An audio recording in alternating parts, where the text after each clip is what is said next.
Jagtial municipal కార్యాలయంలో ACB సోదాలో బయటపడిన అవినీతి మాదిరిగానే కరీంనగర్ మున్సిపల్ కార్పొరేషన్లో కూడా భారీగా అక్రమాలు జరుగుతున్నాయన్నారు కరీంనగర్ మాజీ మేయర్ రవీందర్ సింగ్. పన్నులు, అడ్వర్టైజ్మెంట్ ఫీజులు వసూళ్లు, టౌన్ ప్లానింగ్ అధికారులు అవినీతికి పరాకాష్ఠగా నిలిచాయని విమర్శించారు.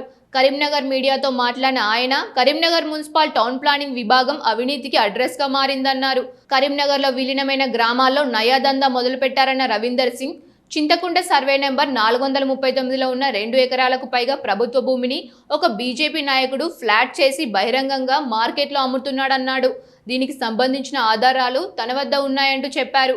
అపార్ట్మెంట్లలో 10% కంటే ఎక్కువ డీవియేషన్ ఉంటే అది టౌన్ ప్లానింగ్ అధికారులకు కాసుల వర్షం కురిపిస్తోందని, ఒక్కో ఆక్యుపేషన్ సర్టిఫికేట్ కోసం 13 లక్షల నుండి 18 లక్షల రూపాయల వరకు వసూలు చేసి అనుమతులు ఇస్తున్నారని ఆరోపించారు. 2 సార్లు రిజెక్ట్ అయిన ఫైళ్లు మూడోసారి డబ్బులు ముడితే ఎలా ఓకే అవుతుందని నిలదీశారు. మున్సిపల్ బడ్జెట్ కంటే టౌన్ ప్లానింగ్ అధికారుల అవినీతి సంపాదన భారీగా ఉందని, ఇక్కడికి బదిలీపై వచ్చే అధికారులు గోన సంచులు తెచ్చుకొని మరీ వసూళ్లకు పాల్పడుతున్నారని ఎద్దేవా చేశారు. ఈరోజు ప్రధానంగా పత్రికా సమావేశం ఎందుకంటే కరీంనగర్ నగరపాలక సంస్థలో టౌన్ ప్లానింగ్ విభాగం ఏదైతే ఉందో, నేను ఈరోజు పొద్దున్నే పేపర్లో చూసిన జగిత్యాలలో మున్సిపాలిటీపై అవినీతి అధికారుల దాడి. దాంట్లో కొత్త కొత్త విషయాలు ఏంది, అడ్వర్టైజ్ ట్యాక్స్ లేదు, అక్కడ లేదు, ఇక్కడ లేదు, పర్మిషన్లకు చూడడం లేదు, అక్కడ లేదు, ఇక్కడ లేదు, అన్ఆథరైజ్డ్ కన్స్ట్రక్షన్స్ లిస్ట్ మెయింటైన్ చేయాలి,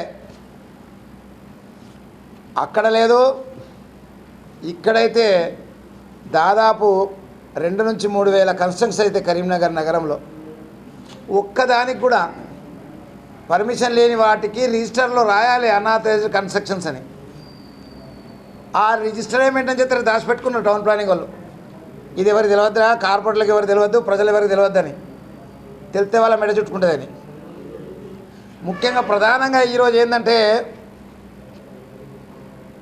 గ్రామాలు అన్నీ కూడా దాదాపు కరీంనగర్ నగరపాలక సంస్థలు కలిసినాయి కాబట్టి ఒక కొత్త దందాను తెరపై తీసుకొచ్చిండ్రు.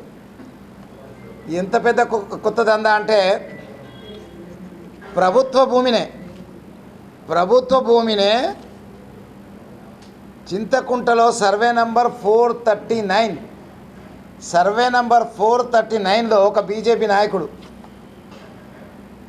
ఓపెన్గా ప్లాటింగ్ చేస్తుండు. ఎంత అన్యాయం అంటే మీకు చూపిస్తా, ఇక ఓపెన్గా ప్లాటింగ్. దీనికి సంబంధించిన ఫోటో కూడా మీకు చూపిస్తా, ఎట్లా అమ్ముతుండాలి అనేది. ఇదేమో ప్లాన్ గీసి మంచి కన్స్ట్రక్షన్ పేరు పెట్టి 2 ఎకరాల నర భూమికి ప్లాటింగ్ చేసి రిజిస్టర్ చేస్తుండే. రిజిస్టర్ చేసినాక వెంటనే ఇక్కడ రూమ్ ఎత్తుండే.